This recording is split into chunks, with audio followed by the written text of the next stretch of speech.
Hi, everyone. It's been a long time. I know. I promise, I'm not going away. I've just got a really busy life right now. Just started a new job. But everything's all good. I'm still planning on doing all the things I said I was going to do. I just need to find the time to do it. But I am here. This is a very late review of WrestleMania 35. Now, keep in mind, I still have yet to watch NXT TakeOver New York. I'm kind of on the fence of whether or not I'm actually going to watch it or not, because I haven't been watching NXT. This is the first time I've actually sat down and watched professional wrestling. I mean, actually sat down and watched a show in over a year. I have not sat down and actually watched professional wrestling in general since WrestleMania 34 last year. WrestleMania 34 broke me. And if you hear any noise in the background, it's fucking raining outside. So you have to bear with that. But WrestleMania 34 broke me as a wrestling fan. There's just something about that show that's like the lazy, idiotic booking that WWE does. I just decided I've had enough, and I stopped. But I turned my back on the Royal Rumble for the first time in my life.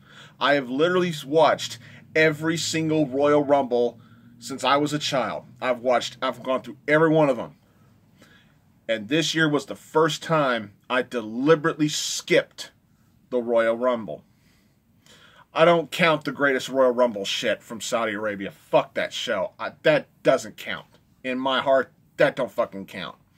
To me, the Royal Rumble takes you to WrestleMania. That's the Royal Rumble match that counts. But this was the first year I deliberately skipped it because I just didn't care. But I didn't want to turn my back on WrestleMania. I originally planned on watching it with a friend of mine, but something came up and we weren't able to do it. But I was like, well, hell, I done reactivated the network, might as well watch it. So I did. Unfortunately, I got so busy with my job and everything, I actually had to watch it in installments. I had to watch like in thirds. I had to watch the beginning parts of it one night, some more parts of it another night. So I didn't sit through the whole show. Okay? With my schedule, that just ain't happening. But I did get through it. I didn't watch the kickoff show because I didn't care. I'm not going to waste my time with stuff that's just purely inconsequential to any long-term planning, so I don't fucking care. There's some things I want to cover here. I'm not going to review the matches in order. If I do, then it's amazing that I remember what order they went in, because I just kept watching this in parts. But I'm not going to go into detail on every match, and I'm probably not going to get these matches in order correctly, so you'll have to bear with me. And if I forget a certain match, it's because the match was probably that damn forgettable, and I just forgot to talk about it. So, and I haven't been watching in a year, so you have to bear with me. What I've been doing over the past year is just reading about it on the dirt sheets and just watching clips of it on YouTube. That's pretty much it. That's all I've been doing. First thing I want to say is I was really disappointed in the set design for this year's WrestleMania. Now, granted, a lot of WrestleManias in the past have not had a great set design. WrestleMania 14 didn't have a great set. Neither did WrestleMania 12 or WrestleMania 13 for that matter. But my God, WrestleMania 35, you're talking about 35. WrestleMania 35. And the best idea you can come up with is basically the Monday Night Raw set expanded 4 times over. WrestleMania 34 had a good set. 33 with the roller coaster shit, that was a good set. Hell, I can't believe I'm saying this, but WrestleMania 9 had a better set design than this year's WrestleMania. Oh my God, I just fucking said that. The SmackDown Fist stage was a better set design than this. You mean to tell me the biggest show of the year, one of the biggest, most historic shows in the history of professional wrestling in general, and the best idea you can come up with for a set design is a gargantuan-sized plasma screen TV. That's the best you can come up with? What the fuck ever. Lazy design. Pitiful. Another thing I want to talk about is Alexa Bliss as the host. She provided nothing for me. Nothing. If I were to re-edit this show, if I were to have actually recorded this show on an old VHS tape or a DVD or whatever the fuck, if I were to record this show and re-edit it and edit Alexa Bliss's parts out of the show, wouldn't matter. Even her introducing Hulk Hogan at the beginning of the show, that was pretty much the only thing she did that provided anything to the show. And you could have done that without her. If you were to do that exact same thing without her, it wouldn't have mattered. Alexa Bliss, as the host of the show, did nothing for me. You know, if you're going to have her in a host role, you could have, utilized her a little better. Say, I have power for just this one night, and for this one night, I'm going to use this power. There could have been at least one match on this card that had a screwy finish that she could have come and overturned and restarted or whatever the fuck. But I felt nothing. I remember her introducing Hulk Hogan at the beginning of the show, and I remember her consoling the two dumb fucks from Saturday Night Live from the Andre Battle Royal. I don't know who they are. I haven't watched Saturday Night Live since it was funny. But seeing Hulk Hogan, at this point in my life, it's weird, but it's good. It's still good, but it's weird. Now that we know what we know about Hulk Hogan, it is weird. But I can't deny the fact he was a big staple of my childhood. He was the man that got me into professional wrestling. I will forever be grateful to him for that. Him and Andre the Giant. Which, by the way, is an undeniable fact. It is still the greatest rivalry in the history of professional wrestling. You know I'm right. Hogan, Andre, greatest feud ever done in professional wrestling history. It created 3 of the big 4 pay-per-views. It produced the most watched televised wrestling match of all time. 33 million people tuned in to watch those two fight. You can take your Austin Rocks, your John Cena, CM Punks, your Austin McMahons and whatever the fuck kind of feud, your Rock Triple H's, your DX versus the Nations, all that stuff. You can take all those feuds and they can just kiss my ass compared to how awesome Hogan and Andre was. Sorry, but you know I'm right. But seeing Hogan at this stage, it is weird. But can't deny it. It was still good to see him. And I'll never get tired of that song from Derringer. Never get tired of it. Now, what I will say is I chuckled when I saw Paul Heyman waddling down like the fat penguin he is with that song still playing. That was funny. But I will say this, though. The WWE pleasantly surprised me when they decided to open the show with Brock Lesnar defending the Universal title against Seth Rollins. Pleasantly surprised. I was thinking, yeah, let's get this bullshit out of the way and we'll just move the fuck on.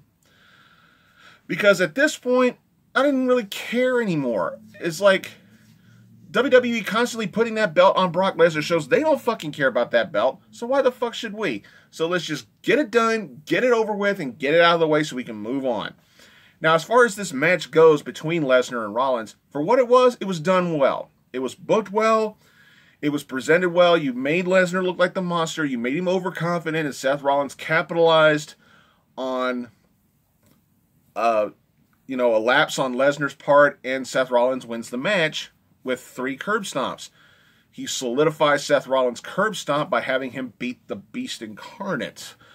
It's whatever.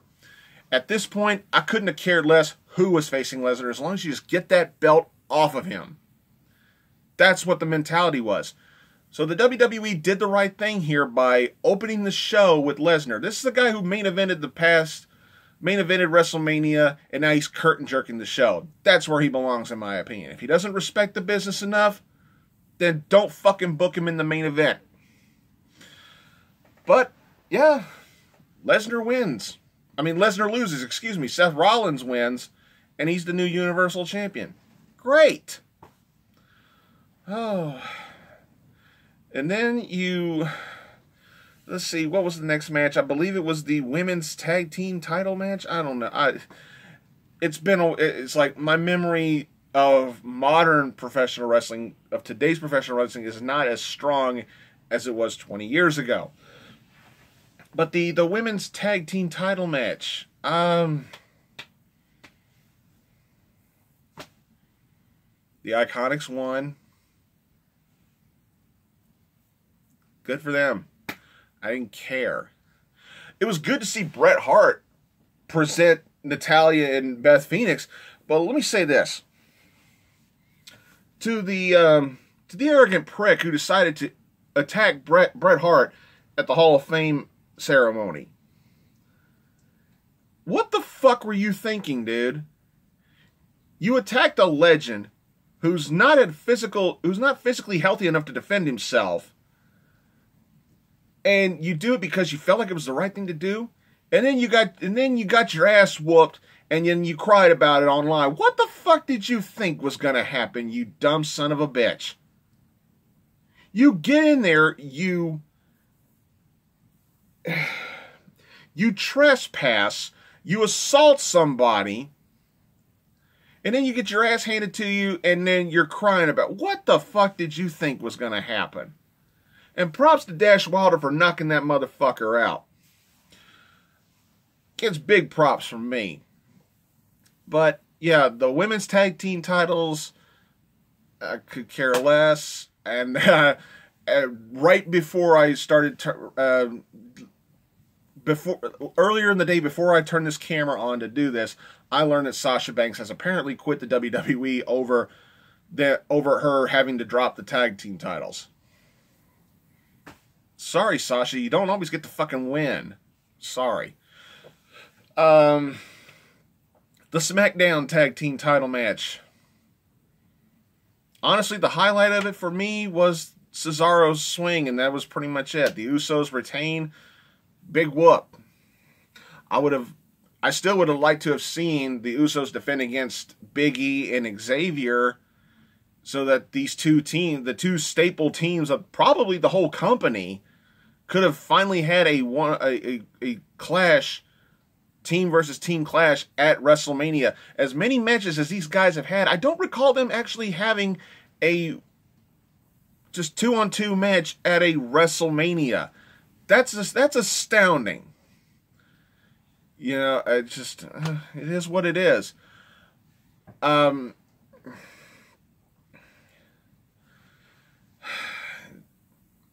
Wow. But I gotta go ahead and discuss this now. The WWE Championship match. Daniel Bryan, Kofi Kingston. Oh my God. Now, you want to talk about a match that has great build, good storytelling, well-developed talent that the fans can get behind. You have a well-established heel in Daniel Bryan, who just 5 years ago, the fans were worshiping him as a god, and now they're booing him. That should tell you something about how good of a worker Daniel Bryan is. The fans worship the ground he walked on 5 years ago, and here they despise him. Excellent heel work from Daniel Bryan. He's not my favorite, but I'll give him respect for being a good worker. And here you have Kofi Kingston, who got this spot on an accident. This was originally going to go to Mustafa Ali, I believe. And here it is with Kofi Kingston. Oh my God. This match was not perfect. Yeah, there were a few slip-ups here and there, but who the fuck cares at this point? It's all about telling a story. It's all about build. It's all about the drama. It's all about the tension. It's all about the suspension of disbelief. Is the WWE going to do this? Is Kofi Kingston going to finally win the big one? After over a decade of busting his ass and having to eat shit and pretending he likes it, is he finally going to get this moment? It's stuff like this that makes it a WrestleMania-worthy match. It's not about how big the guys are, superstar Billy Graham. Fuck you, by the way. It's not about how big the guys are, or how muscular they are, or, you know, what kind of promos. It's all about telling a story, developing a character. It's all about doing stuff, developing these guys, building them up, getting the fans to want it. Tease the fans. Make them want it more. This is how you tell a WrestleMania-worthy story. And my God, when Kofi Kingston won, I popped. I marked out. I rewound it and rewatched it several times because I knew that this, as much as WWE's obsessed nowadays with making history, this was truly an historic landmark win. The first legit African-American WWE champion. The Rock does not count because he's half black, half Samoan, and Mark Henry and Booker T don't count because the belt they won was an intellectual property of World Championship Wrestling that was bought by WWE. We're talking about the same title that guys like Bruno Sammartino, guys like Hulk Hogan, guys like Iron Sheik, guys like Macho Man Randy Savage, guys like the Ultimate Warrior, guys like Sergeant Slaughter, guys like The Undertaker, Bret Hart, Shawn Michaels, Stone Cold Steve Austin, Ric Flair, John Cena. This is the same title that those guys held. This is the World Wrestling Federation / WWE Championship. And Kofi got it. This was amazing. This will truly go down. And I really do mean this from the bottom of my heart.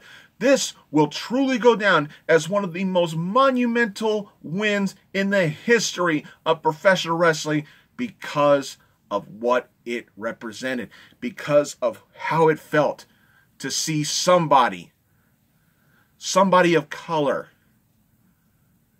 who won the big one.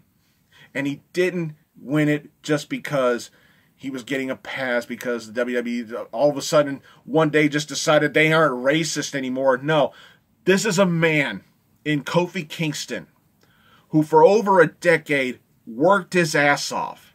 He was never seen as the greatest worker in the world, but my God, he definitely earned this win. If anything, based on sheer patience for how this company has treated him over the years. And I promise you, I'm not the only one that feels this way. To see Kofi Kingston win, I actually nearly shed a tear because I honestly didn't believe the WWE would actually go through with it. And that is sad. I honestly thought that the WWE was merely teasing us just to have Kofi lose. And when Kofi got the win, I wish I could have been in that crowd just to feel that ovation. Not to just hear, but to feel it. Awesome. If it wasn't for the fact that they had already advertised and they had already put their stamp on it that Becky, Charlotte, and Ronda were certainly main eventing this show, this match right here had absolutely 100%, without a question in my mind, this match had every right to be a main event WrestleMania match. Kofi got the win that he earned. He deserves it. Yeah, I know a lot of wrestlers nowadays say you don't really deserve anything. It's something you earn. Well, Kofi earned it. And congratulations to Kofi Kingston, the first legitimate African-American WWE champion. Congratulations. I was rooting for you too. I was rooting for him. And then you go from that. The only thing I hated about this match is it was in the middle of the fucking card. This was WrestleMania 25 all over again. Arguably the greatest WrestleMania match of all time. Undertaker, Shawn Michaels, and it's in the fucking mid-card. Because Triple H and Randy Orton could possibly outperform. Get the fuck out of here. But I guess you can honestly say, since this WrestleMania was so long anyway, that maybe putting it on early in the card could get the crowd really hot. So I guess that was their strategy, but it's whatever. I can actually forgive that it was in the middle of the card because of the fact that Kofi made history and Kofi got the win that he earned. And you go from that to a United States title match that it was like literally blink and you miss it. Samoa Joe retains the title. Whatever.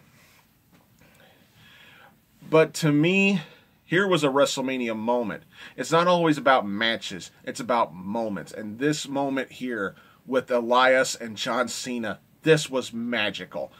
This actually trumped what they did last year. To see Elias performing with two pre-taped versions of himself with the drums and the piano and everything, it was actually good. And then they started playing this whole Babe Ruth like looking footage, and I was like, oh, they're using old footage. First thing in my mind was Bray Wyatt, and I was like, what the fuck is going on here? And then the music hit, and I was like, what the fuck? And out came the Doctor of Thugonomics, John Cena.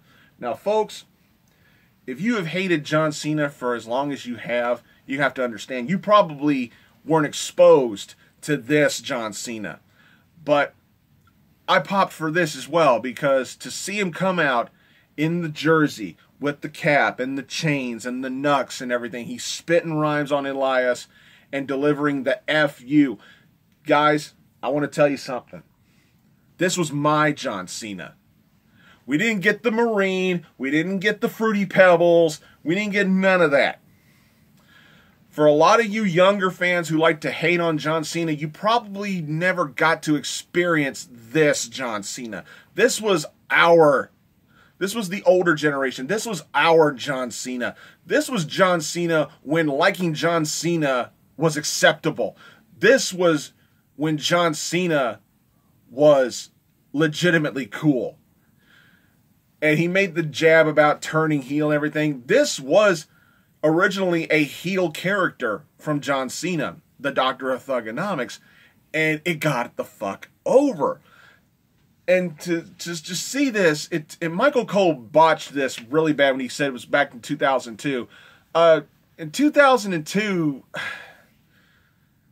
was John Cena even here yet in 2002? I don't know, but to me, this was the John Cena from 03, 04.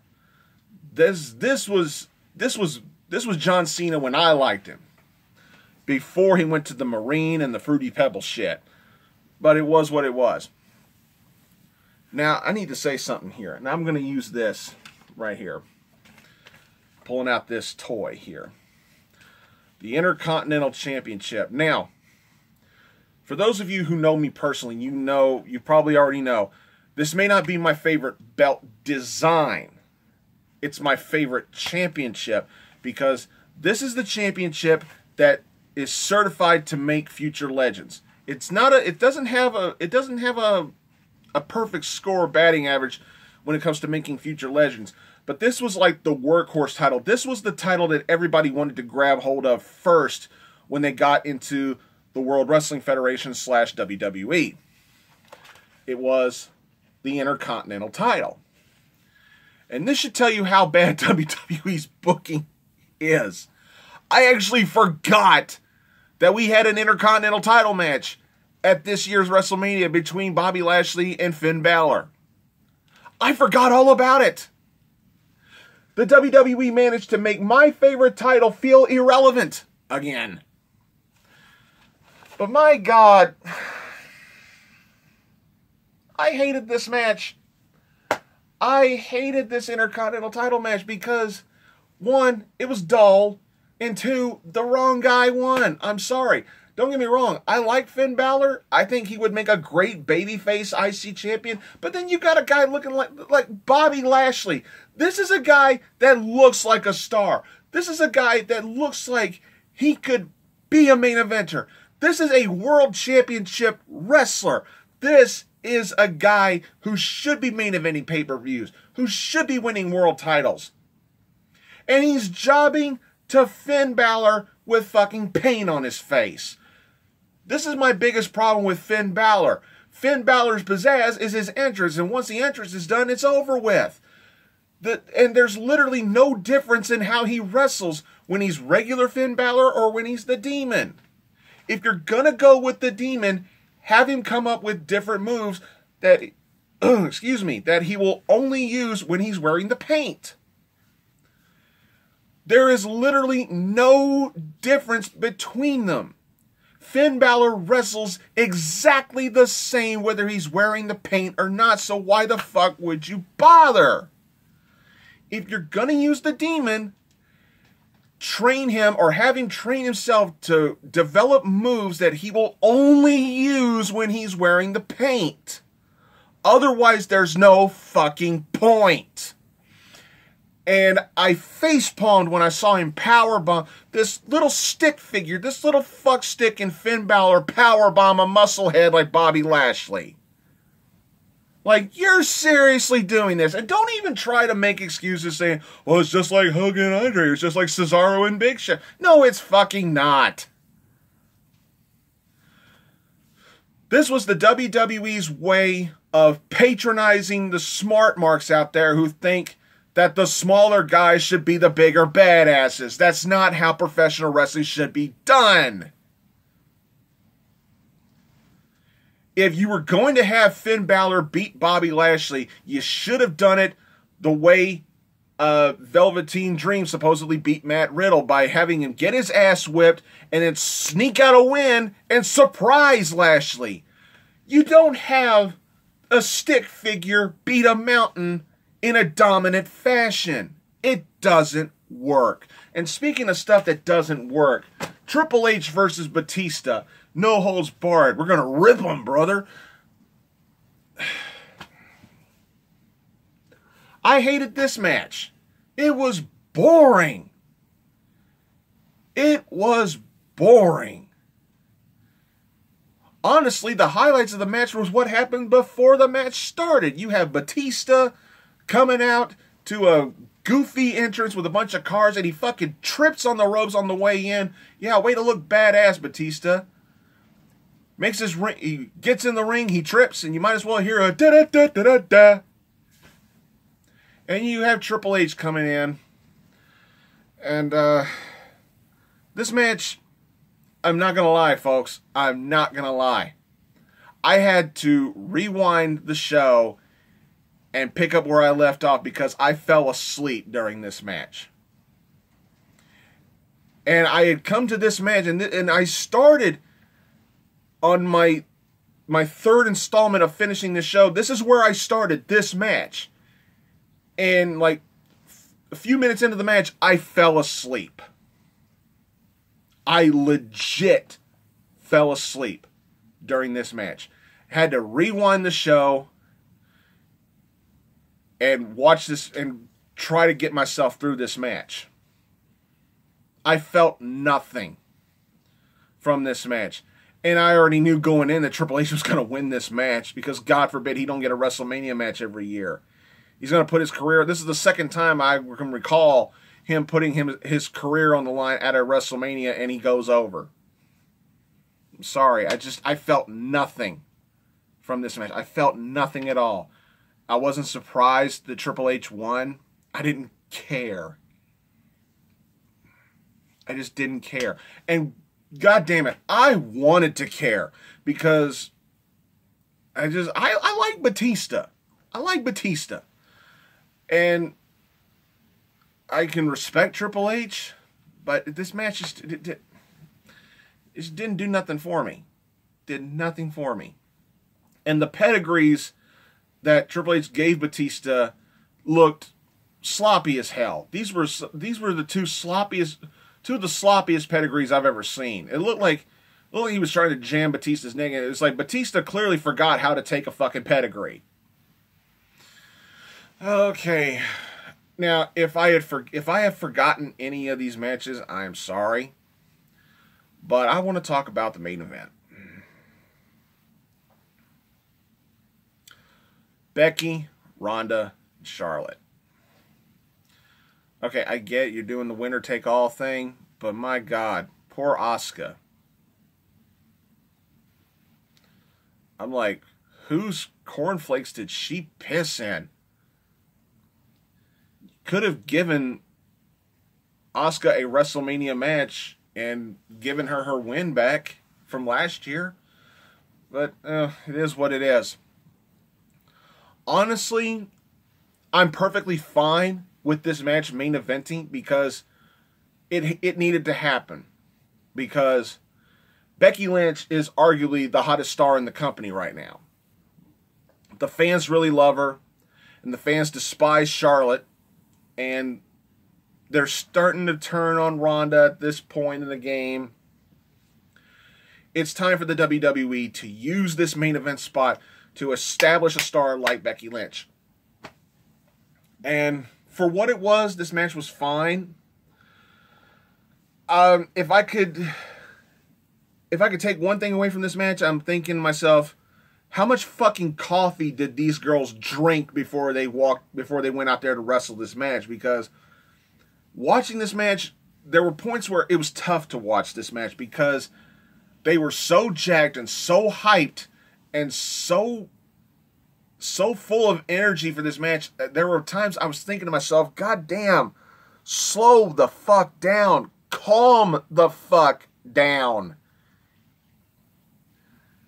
Especially Ronda. Who the fuck put the cocaine in her fucking coffee? I'm serious. That girl needs to relax and learn to pace herself better in the ring.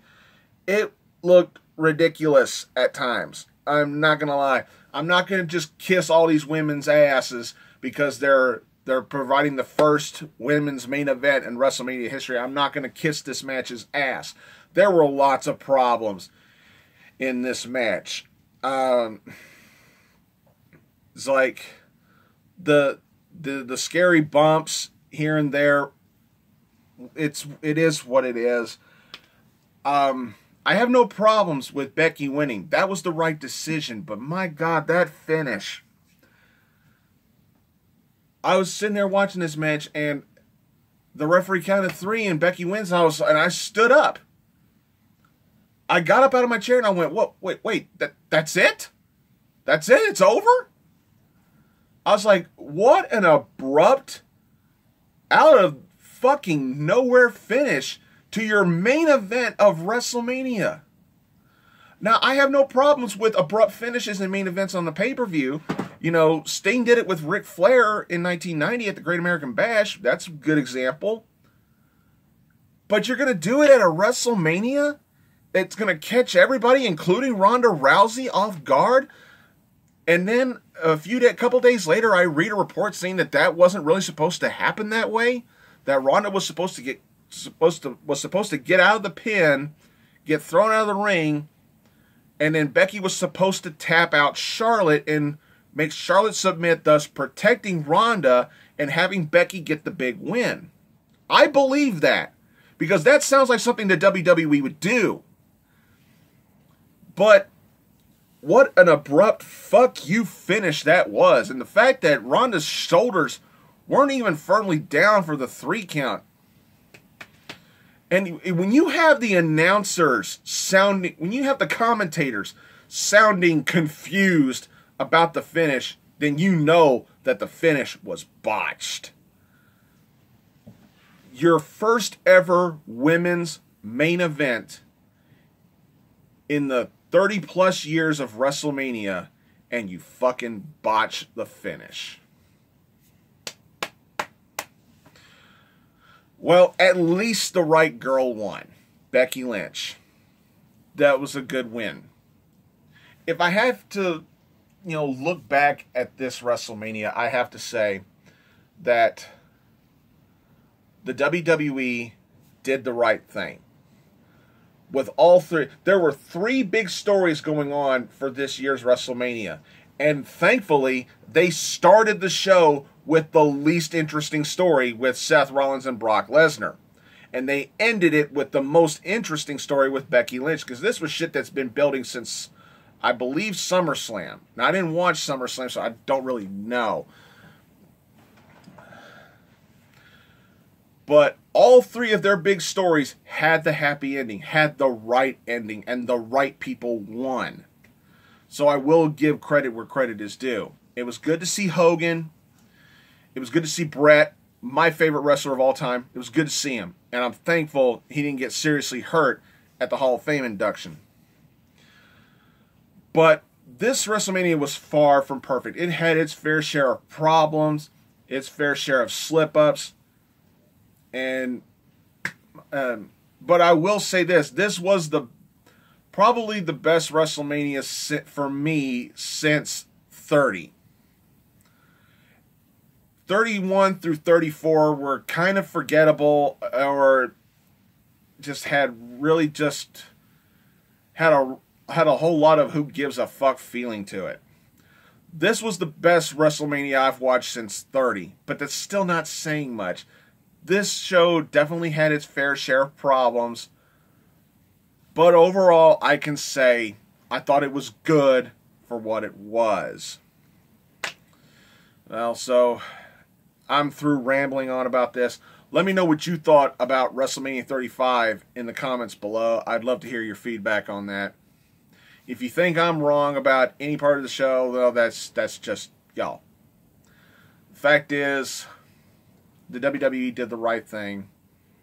I guess that's the most we can take away from this show, is that the right people won in the right matches, I guess. Well, thanks for watching, everybody. Don't forget to subscribe if you haven't done it already. And it was good to get back in front of the camera for a while, after a long absence. So, yeah. Thanks for watching, everybody. I'll see y'all later.